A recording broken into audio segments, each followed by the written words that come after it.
வணக்கம் நண்பர்களே, இன்னைக்கு நம்ம இந்த வீடியோல கல்கி பார்ட் 2 தொடர்ச்சியை தான் தெரிஞ்சுக்க போறோம். ஆல்ரெடி ஒரு பார்ட்டை வந்து நாங்க ரிலீஸ் பண்ணிட்டோம். அதை பார்த்துட்டு வாங்க, அப்பதான் நாங்க சொல்ற கதை வந்து உங்களுக்கு புரியும். அப்புறம் நாம இந்த வீடியோல கல்கி சீரிஸோட முழு கதையை தெரிஞ்சுக்க போறோங்க. நாங்க ரிலீஸ் பண்ண ஃபர்ஸ்ட் பார்ட் வீடியோக்கு நல்லாவே ரீச் கிடைச்சது, அதுக்கு ரொம்பவே நன்றி. நாங்க ஆல்ரெடி சொன்ன மாதிரி தாங்க இந்த கதை இப்படிதான் வரும்னு சொல்றது ரொம்பவே கஷ்டம். இருந்தாலுமே நாகஸ்வின் கற்பனை இப்படி இருக்கலான்னு நாங்க அவர் ஸ்டைல தான் ஸ்டோரி கிரியேட் பண்ணிருக்கோம். சோ ஸ்கிப் பண்ணாம வீடியோவை கடைசி வரைக்கும் பாருங்க. வீடியோ ரொம்பவே இன்ட்ரெஸ்டிங்கா போகும். வீடியோக்குள்ள போறதுக்கு முன்னாடி பார்ட் 2ல கடைசியா என்ன பார்த்திருப்போம்னா, பரசுராமர் கூட தான் ஹீரோவும் அஸ்வத்தமா அண்ட் சுமதி 3 பேருமே இருக்கிறதா சொல்லியிருப்போம். அதுக்கப்புறம் என்ன ஆச்சுன்னா இதுல தெரிஞ்சுக்க போறோம். அதுக்கு முன்னாடி நம்ம சேனலுக்கு புதுசா வந்திருக்க நீங்க கண்டிப்பா நம்ம சேனலை சப்ஸ்கிரைப் பண்ணிருங்க.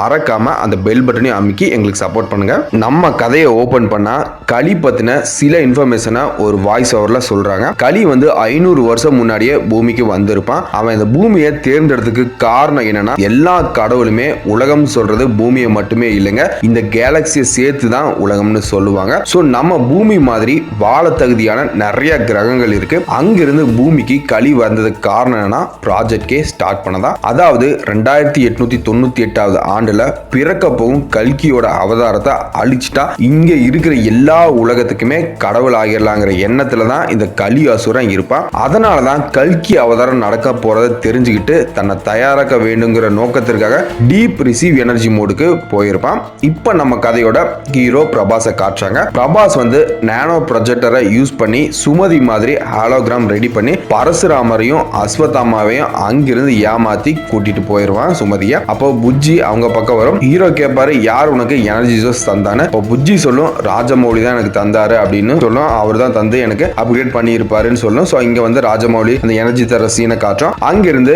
ஹீரோ வந்து புஜ்ஜியை வந்து சுமதியோட கூட்டிட்டு போயிடுறான். இதுக்கப்புறம் அஸ்வத்தாமாக்கும் பரசுராமர் 2 பேருக்குமே தெரியுது ஹீரோ வந்து நம்மளை ஏமாத்தி சுமதியை கூட்டிட்டு போயிட்டான்னு. அப்போ பரசுராமருக்கு வந்து ஹீரோ எங்க போயிருக்கான்னு அவரால் உணர முடியுது. ஹீரோ போன வழியே அவங்களும் போறாங்க. அடுத்த சீன்ல சம்பாலா படை தளபதி வீரனை அரெஸ்ட் பண்ணி காம்ப்ளெக்ஸ்ல இருக்கிற டார்க் பிளேஸ்ல வந்து போச்சுவாங்க.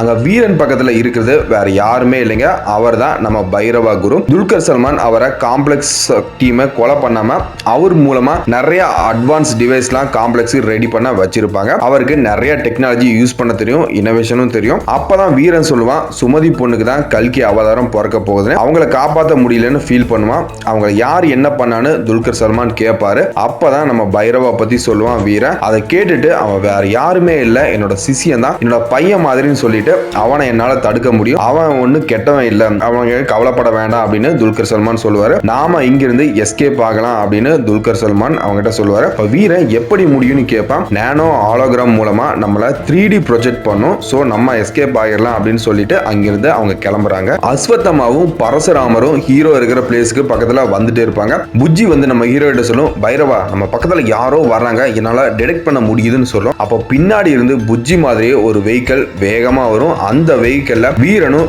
துல்கர் சல்மானும் ஹீரோவை பிடிக்க வேகமா வருவாங்க. துல்கர் சல்மான் வெஹிக்கிள் வந்து ரொம்பவே அட்வான்ஸா இருக்கும். சோ ஈஸியா புஜ்ஜியை ஹேக் பண்ணி வந்து புஜ்ஜியை ஸ்டாப் பண்ணிரும். ஆனாலும் ஹீரோ வந்து மேனுவல் மோடு மாத்தி வேகமா போவான். கடைசியில ஹீரோ வந்து துல்கர் சல்மான் கிட்டயும் வீரன் கிட்டயும் மாட்டிப்பாரு. ஹீரோ, குரு நீங்களா அப்படின்னு பேசிட்டு இருப்பாங்க. துல்கர் சல்மான் சொல்லுவான், அந்த பொண்ணை எங்க கிட்ட கொடுத்துட்டு நீ போன்னு சொல்லுவான். ஆனா ஹீரோ கேட்காம ஃபைட் பண்ணுவான். ஃபைட் நடந்துட்டு இருக்கும். அப்ப ஹீரோவை அடிச்சு போட்டுட்டு கூட வந்த வீரனையும் லாக் பண்ணிட்டு அங்கிருந்து கிளம்ப ஸ்டார்ட் பண்ணுவாரு துல்கர் சல்மான். அப்போ அஸ்வத்தமா அங்க வந்து ஃபைட் நடக்கும். ஒரு கட்டத்துல அஸ்வத்தமாவே லாக் போட்டுருவான் நம்ம துல்கர் சல்மான். இப்போ பரசுராமர் அங்க வருவாரு.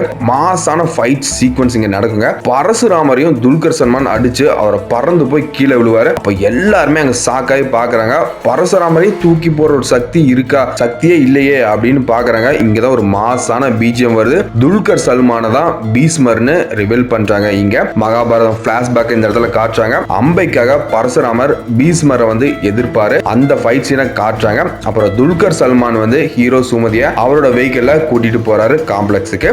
அடுத்த சீன்ல சுப்ரீம் யாஸ் அதாவது கலியை வந்து காட்டுறாங்க. பரசுராமரையே பீட் பண்ற அளவுக்கு ஒரு சக்தியை வச்சிருக்கானா. சோ இவனை வந்து நம்ம அடக்கணும் அப்படின்னு சொல்லிட்டு கலி வந்து அவரோட பிம்பமா இன்னொரு கலியை வந்து பரசுராமர் அழிக்க அரக்கனா வர்றான். அப்போ வந்து அந்த அரக்கனோட பெரிய ஃபைட் நடக்குது. அந்த ஃபைட்ல அஸ்வத்தமா நெத்தில இருக்கிற மணியை அந்த அரக்கன் எடுக்க போவான். அப்படி எடுத்தா அஸ்வத்தமா நீண்டாத நோயினால பாதிக்கப்படுவாரு. அந்த அரக்கன் எடுக்கிற நேரத்திலேயே வந்து அஸ்வத்தம்மா கூட இருக்கிற அந்த பொண்ணை வந்து காப்பாத்துறாங்க அஸ்வத்தம்மாவை. அப்புறம் அந்த அரக்கன் வந்து அந்த பொண்ணை கொலை பண்ண வரான். அந்த நேரத்துல பிரபாஸ் மேல அந்த லத்தியை தூக்கி அந்த பொண்ணு போடுவா. இப்ப பிரகாஷ் வந்து கர்ணனா மாறுவா. அஸ்வத்தம்மாவை பார்த்து என்ன அஸ்வத்தம்மா உன்னை காக்க தான் நான் இங்க வந்திருக்கேன் நண்பான்னு சொல்லிட்டு மாசான ஃபைட் சீன் போயிட்டு இருக்கும். அப்போ கர்ணன் அண்ட் அஸ்வத்தம்மா கூடவே பரசுராமரும் சேர்ந்து அந்த அரக்கனை கொல்றாங்க. அந்த அரக்கனை கொன்ன அப்புறம் அஸ்வத்தம்மா பிரபாஸ் கிட்ட போய் சொல்லுவாரு, கர்ணா நீ எப்படி இந்த காலத்துல அவதரிச்ச அப்படின்னு கேட்பாரு. நான் உன்னை கொஞ்சம் கூட எதிர்பார்க்கல நண்பா அப்படின்னு சொல்லுவாரு. அப்ப கர்ணன் பிளாஷ்பேக் சொல்ல ஸ்டார்ட் பண்றாரு.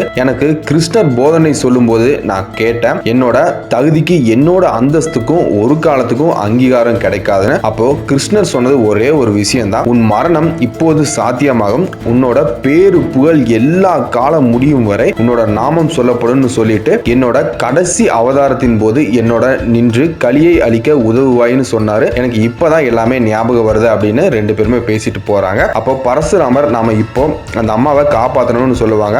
அதுக்கு பிரபாஸும் ஓகேன்னு சொல்லுவாரு. ஆனா நம்ம துல்கர் சல்மான் கிட்ட போறது ரொம்பவே கஷ்டம். ஆனா அவரோட வெஹிக்கல் கண்ட்ரோலை எடுத்தா நாம அவரை காம்ப்ளெக்ஸ்க்குள்ள போக விடாம தடுக்கலாம்னு சொல்லுவாரு பிரபாஸ். அப்போ அங்க இருக்கிற வீரன் சொல்லுவாரு ஆக்சியோஸ் 12 அப்படின்னு சொல்லுவாரு. அது வெஹிக்கல் ட்ராக்கர் கோடு. அது சொன்னதுமே பிரபாஸ் புஜ்ஜி கிட்ட போய் அந்த ட்ராக்கர் கோட ஆக்டிவேட் பண்ணி துல்கர் சல்மான் வெஹிக்கிளை ஸ்டாப் பண்றாங்க. அஸ்வத்தமா கூடவே பரசுராமர் வீரன் ட்ரக்ல அந்த பிளேஸுக்கு போறாங்க. அப்ப அந்த பிளேஸுக்கு நம்ம பிரபாஸ் வந்து புஜ்ஜியை கூட்டிட்டு வேகமா வந்துட்டு இருப்பாரு. அவங்க கிட்ட நெருங்கையும் சேசிங் ஃபைட் வந்து நடக்கும். இப்ப துல்கர் சல்மான் ஃபிளைட் வந்து ஜெட் மோட் ஆக்டிவேட் பண்ணி நேரா காம்ப்ளெக்ஸ் உள்ள போயிடுவாரு சுமதியை கூட்டிட்டு. இப்போ பிரபாஸ் வந்து மிஸ் பண்ணிட்டோமேன்னு சொல்லுவாரு. ஆனா பிரபாஸ் எல்லாம் உணர முடியும் தான் ஒரு கர்ணன், அதுக்கு ஏதாவது சுமதியை பண்ணி காக்கணும்னு நினைச்சிட்டு அங்கிருந்து போராட ஸ்டார்ட் பண்றாரு. அங்க இருக்கிற பவுண்டரி ஆளுங்க கூட பிரபாஸ் ஃபைட் பண்ண ஸ்டார்ட் பண்றாரு. அப்ப அவரோட லத்தி அவர்கிட்ட இருந்து புடிங்கிடுவாங்க. அப்ப புஜ்ஜி சொல்லும், பைரவா நாம இங்கிருந்து போயிடலாம், எனர்ஜி சோர்ஸ் இல்ல வாவான்னு கூப்பிடும். ஆனா பிரபாஸ் வந்து சுத்தமா எனர்ஜி இல்லாம லத்தியும் இல்லாம மயங்கி கிடப்பாரு. அங்க இருக்கிற பவுண்டரி ஆளுங்க எல்லாருமே பிரபாஸ் மேல ஒரு எனர்ஜி லேசர் மாதிரி பாஸ் பண்ணுவாங்க. அப்ப பிரகாசமான ஒரு வெளிச்சம் வரும். அப்ப க்ளோஸ் அப்ல கேமராவை காட்டுறாங்க. அங்க மாஸ் பிஜிஎம் ஓட ஹீரோ பிரபாஸை காப்பாத்த ஒரு சீல்டு வருது. அது வந்த அப்புறம் பிரபாஸ் எழுந்து அந்த பவுண்டரி ஆளுங்களை அடிச்சு போட்டு அவரோட புஜ்ஜியோட காம்ப்ளெக்ஸ்க்குள்ள என்ட்ரி ஆகுறாரு. இந்த இன்ஃபர்மேஷன் வந்து துல்கர் சல்மானுக்கும் அந்த காம்ப்ளெக்ஸ்ல இருக்கிற கேப்டனுக்கும் தெரிய வருது. அப்பதான் அந்த கேப்டனை காமிக்கிறாங்க. அவன் ஒரு ஜெயிண்ட் மாதிரி இருப்பான். அந்த கேப்டன் பிரபாஸை நோக்கி வரான். காம்ப்ளெக்ஸ் மேல இருக்க எல்லா ரோபோட்டும் அலர்ட் ஆகி துல்கர் சல்மான் நோக்கி போகுது. துல்கர் சல்மான் எல்லா ரோபோட்டையும் அடிச்சு தும்சம் பண்றாரு. அப்போ ஹீரோயின் அங்கிருந்து எஸ்கேப் ஆகுறாங்க. அவங்க ஆல்ரெடி இருந்த அந்த டனல் நோக்கி போறாங்க. பரசுராமர் அஸ்வத்தமா வீரன் எல்லாருமே அந்த டனல் உள்ள போகலாம்னு சொல்லி வீரன் வந்து டனலுக்கு கூட்டிட்டு போறாரு. வீரன் கேட்பாரு, அஸ்வத்தமா பரசுராமரை பார்த்து உங்களால முடிஞ்சா ஏதாவது சக்தி வச்சு இந்த டனலை ஓபன் பண்ணுங்க அப்படின்னு சொல்லுவாரு. அப்ப பரசுராமர் சொல்லுவாரு, கிருஷ்ணர் இருந்த அப்புறம் வந்து எல்லா வரமும் போயிருச்சு, அதனால எந்த ஒரு அதிர்ஷ்டமும் கிடையாது அப்படின்னு சொல்லுவாரு. வீரன் உடனே அவரோட வெப்பன்ஸ் எடுத்து அந்த டனலை ஓபன் பண்றான். அதே நேரத்துல அந்த கேப்டன் கூட நம்ம பிரபாஸ் வந்து ஃபைட் பண்றாரு. அப்பதான் அந்த கேப்டன் உடம்ப காட்டுறாங்க. பாதி ரோபோட் மாதிரி பாதி மனுஷன் மாதிரி இருக்கும், கிட்டத்தட்ட சுப்ரீம் யாஸ் மாதிரி. பிரபாஸ் வந்து மகாபாரதம் போர்ல கர்ணனா ஃபைட் பண்ண மாதிரி ஒரு பெரிய வாரே போயிட்டு இருக்கு. துல்கர் சல்மான் சுமதியை தேடி போவாரு. அந்த கேப்டனை வந்து பிரபாஸ் வந்து கொலை பண்ணிடுறாரு. காம்ப்ளெக்ஸ் உள்ள இருக்கிற எல்லா மக்களும் பவுண்டரி ஆளுங்களும் மேல வருவாங்க. துல்கர் சல்மான் ஹீரோயினை பாப்பாரு. ஹீரோயின் வந்து சுமதியை பிடிக்க போகலான்னு போகும்போது அப்ப பிரபாஸ் வந்து நானோ ப்ரொஜெக்டர் பால்ஸை தூக்கி ஹீரோயின் பக்கம் போடுவாரு. அப்போ ஹீரோயின் மாதிரி நிறைய ப்ரொஜெக்ட் பண்ணும். அப்ப துல்கர் சல்மான் யார் ஹீரோயின் தெரியாம போயிடும். துல்கர் அப்ப வந்து ஹீரோயின் வந்து சேஃபா அந்த டனலுக்குள்ள அனுப்பிடுவாங்க சாம்பல ஆளுங்க. அடுத்த சீன்ல பிரபாஸையும் துல்கர் சல்மானுக்கும் ரெண்டு பேத்துக்கும் ஃபைட் போகும். கடைசியில பரசுராமர் வந்து துல்கர் சல்மானுக்கு அறிவு போதனை சொல்லி அவரோட மறுஜென்மத்தை எடுக்க சொல்லுவாரு. துல்கர் சல்மானுக்கு பீஸ்மர்னு தெரிய வரும். சோ அவரோட மர்ம ஜென்மம் தான் துல்கர் சல்மான். கிருஷ்ணர் பீஸ்மருக்கு மறுஜென்மம் கொடுத்திருப்பாரு. அடுத்த சீன்ல டனல் வழியா எல்லாருமே கீழே போயிருவாங்க. இப்ப வீரன் சொல்லுவான், சாம்பாலாவோட மெயின் ஆர்ஜின் போகலாம் வாங்கன்னு வீரன் கூட்டிட்டு போறான். அதுல சேஃபான பிளேஸ்க்கு போகலாம்னு எல்லாருமே போறாங்க. நெக்ஸ்ட் சீன்ல சுப்ரீம் யாஸை வந்து காட்டுறாங்க. அனுப்புல எல்லாரையுமே அவன் வந்து கொலை பண்ணிட்டாங்க. இனி நான் தான் போகணும்னு சொல்லிட்டு காண்டிபம் எடுத்துட்டு ரெடியா நிப்பாரு. அப்போ வந்து அங்க வந்து ஒரு லைட் ஒளி வருங்க. சுப்ரீம் யாஸ், நம்மளோட நேரம் வந்து விட்டது, நீ போய் அந்த பெண்ணின் உடம்பில் இருக்கும் திசுவை அழிச்சு கல்கி அவதாரம் நடக்க கூடாது அப்படின்னு சொல்லுவாரு. அதுக்கு பதிலா கலி என்னோட அவதாரம் நடக்கணும்னு சொல்லுவாரு. ஒரு ட்விஸ்ட்டை வந்து ரிவீல் பண்றாங்க. அதாவது என்னன்னா, சுப்ரீம் யாஸ் வந்து களி கிடையாது, களி எல்லாருடைய கெட்ட எண்ணமா இருப்பான். அந்த களி பூமிக்கு வர முக்கிய காரணமே சுப்ரீம் யாஸ் தான் அப்படின்னு இந்த ஸ்டோரியை வந்து இப்போதைக்கு இந்த இடத்துல முடிச்சுக்கிறோம் ஃப்ரெண்ட்ஸ். அடுத்த பார்ட் வந்து சுப்ரீம் யாஸ் வந்து எப்படி ஹீரோயின் பக்கம் நெருங்குவாரு, சுமதிக்கு கல்கி பிறக்க சாம்பாலா பிளேஸுக்கு போனாங்களா இல்லையா அப்படின்னு பார்க்கலாம். அது வரைக்கும் நம்ம சேனலை சப்ஸ்கிரைப் பண்ணிட்டு வெயிட் பண்ணுங்க. நன்றி, வணக்கம்.